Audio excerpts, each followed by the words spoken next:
اگر کوئی آپ میں سے کوئی بھی اگر مجھے توفیق ہو یا کوئی جوان یا کوئی گناہ گار کوئی بندہ خدا جیسا بھی ہو کہیں بھی ہو رات کی تاریکی میں اٹھے اور کہے یا ربی، کوئی مشکل کام، صرف کہنا یا ربی، یہ تعلیمات صرف ہمارے پاس ہے، یہ اہل بیت صرف ہمارے پاس ہے۔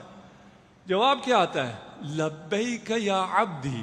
آپ نے یا ربی کہا ہے، صرف لبیک آپ نے نہیں کہا، رب کہے گا لبیک یا عبدی، یا عبادی الذین اسرفوا علی انفسہم۔ اے میرے بندو، جب خدا کے میرے بندو تو کون لگتا ہے کوئی اپنے اولیاء اللہ سے کہہ رہے؟ نہیں، اے میرے وہ بندو جنہوں نے گناہ کیا ہوا ہے، جنہوں نے اسراف کیا ہوا ہے، جو گناہ میں غرق ہیں۔ لبیک یا عبدی سلنی اعطیک وتوکل علی اکفیک۔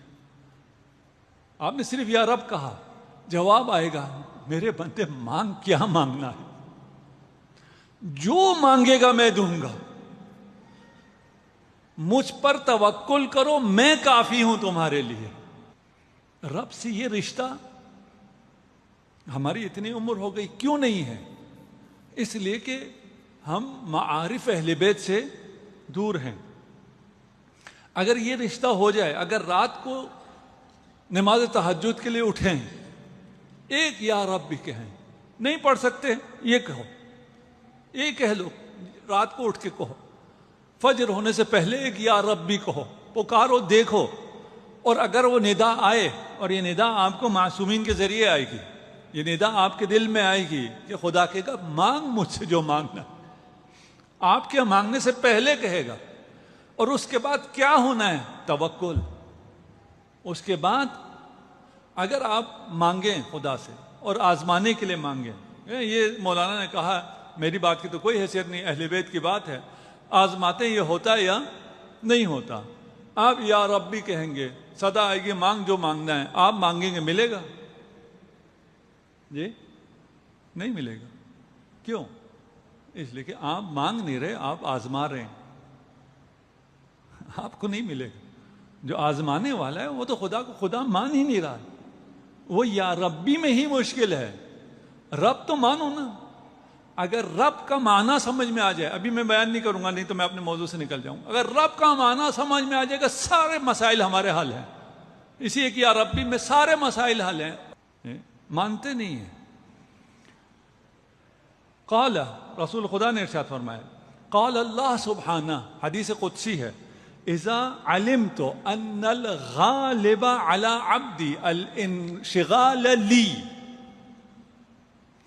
خدا کہتا ہے جب مجھے کسی بندے کے بارے میں پتہ چل جائے کہ اس کی اکثر مصروفیات میرے بارے میں ہیں، غالب اکثر، ہمیشہ کی بات نہیں کر رہے، انسان کے بس میں ہی نہیں ہے، اور یہ اکثر کے لیے کیا کرنا پڑتا ہے؟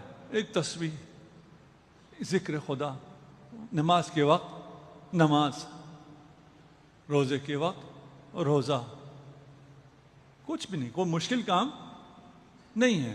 یاد خدا، معصیت سامنے آئے تو اللہ کی یاد میں معصیت سے دور ہو جانا۔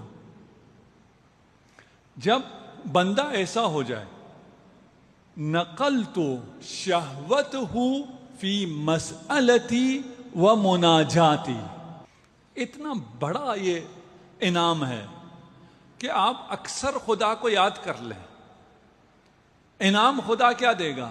آپ کو مناجات کی اور دعا کی لذت عنایت کرے گا۔ انہا لکبیرۃ الا علی الخاشعین۔ نماز پڑھتا ہوں، کیا ہو جاتا ہے؟ بڑا بوجھ ہوتا ہے، بدن میں درد شروع ہوتا ہے، وہ پتہ نہیں کب دوسری رکعت ختم ہوگی، کب تیسری ختم ہوگی۔ جماعت میں اگر کوئی لمبی نماز پڑھانے والا ہے تو اس کے پیچھے جا کے میں نماز نہیں پڑھتا، مجھے عبادت میں، خدا سے دعا مانگنے میں لذت نہیں ہے۔ تم مانگو مفت میں، جو مانگو گے سب کچھ ملے گا، پھر بھی لذت کیوں نہیں ہے؟ نہیں ہے۔ بہت سے ہیں دعا کر سکتے ہی نہیں ہے۔